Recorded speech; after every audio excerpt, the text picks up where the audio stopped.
jetë tërheqje. I pak dëshirueshëm, 9 grada.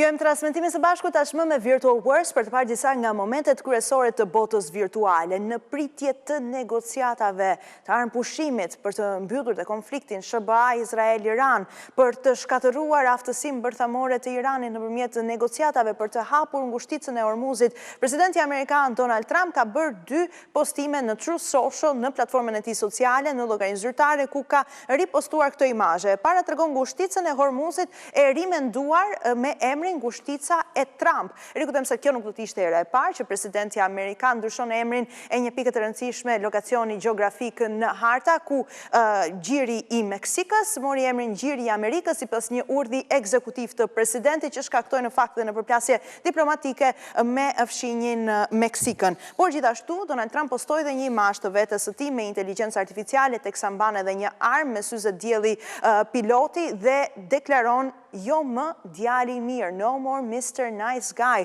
teksa shpreh dhe bashkangjit këtij imazhi fjalët.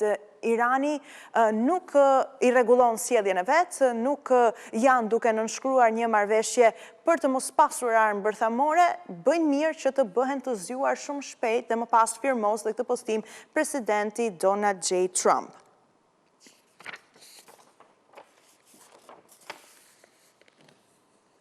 Dërsa kryeministri i ri hungarez Peter Magyari ka publikuar në rrjetin e tij social në Instagram një video të vetes tij në Këshillin e Europës, i cili duket mjaft i lumtur, por gjithashtu rikujtojmë edhe një herë gati për të zhbllokuar paratë ngrirja të BE-s për Ukrainën.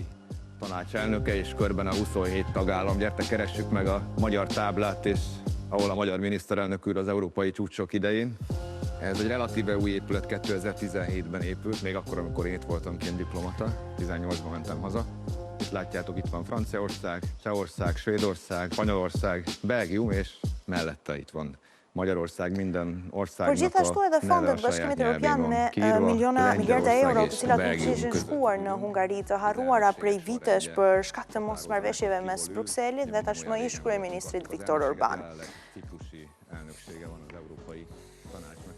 Onur Kerej është shoferi më viral i rrjeteve sociale dhe i preferuari nëpërmjet edhe Uberit. Ai përdor makinën e tij për të kryer dhe punën e taksistit personal, por janë pasagjerët e tij cilët e kanë bërë viral pasi Onur Kerej nuk mund të dëgjojë pavarësisht aftësisë së tij ndryshe. Ai zgjedh që të komunikojë me pasagjerët nëpërmjet lënies së shënimeve të letrave të shkruara me dorë, ku i shpreh se unë nuk mund të dëgjoj, por juve mund të më lëni shënime në notepad dhe apo në telefonat tuaj inteligjent dhe njëkohësisht mund të përdorni kabllin e makinës për të dëgjuar muzikën tuaj të preferuar. Nëse kjo këngë ka shumë bas, atëherë edhe unë mund ta dëgjoj atë edhe rruga jonë do të jetë edhe më e këndshme.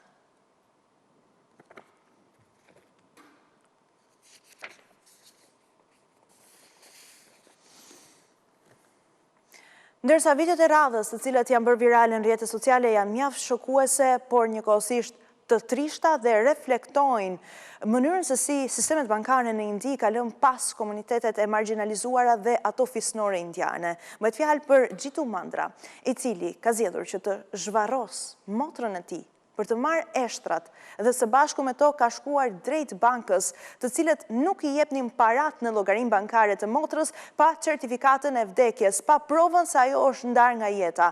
Edhe përpasoj, Mandra, i cili nuk mund ta merrte dot certifikatën e vdekjes për një arsye apo tjetrën, ka zgjedhur që të kryejë një nga veprimet më të rënda dhe t'i vërtetoj bankës se e motra është ndarë nga jeta për të marrë 150 pound. Pra 100 euro, le të themi. Vetëm për aq pak para është kthyer në një nga historitë më të trishta. Banka mohoi të kishte kërkuar pranim fizike të së dhe tha se kishin kërkuar vetëm dokumentet e kërkuara ligjërisht. Burri i cili është nga një komunitet i varfër fisnor tha se para se motra e tij Kalara të vdiste disa muaj më parë, kishte shitur disa nga baktit dhe kishte lënë në llogarinë 150 pound, shumë të nevojshme. Ajo përpoq disa herë të merrte parat pas vdekjes së saj, por zyrtarët refuzuan vazhdimisht, duke kërkuar certifikatën e vdekjes që që ende nuk ishte lëshuar. Në fshatrat rural Anembanindis shpesh mund të duhen javë, madje edhe muaj që të lëshojë një certifikat zyrtare e vdekjes, e cila shpesh është një burim traume burokratike për të afërmit e lëmë pas, veçanërisht për komunitetet fisnore. Në fakt, kjo video është bërë virale dhe shumë njerëz e kanë cilësuar një moment zemërthyes dhe një shembull të mungesës së humanitetit në burokracinë indiane.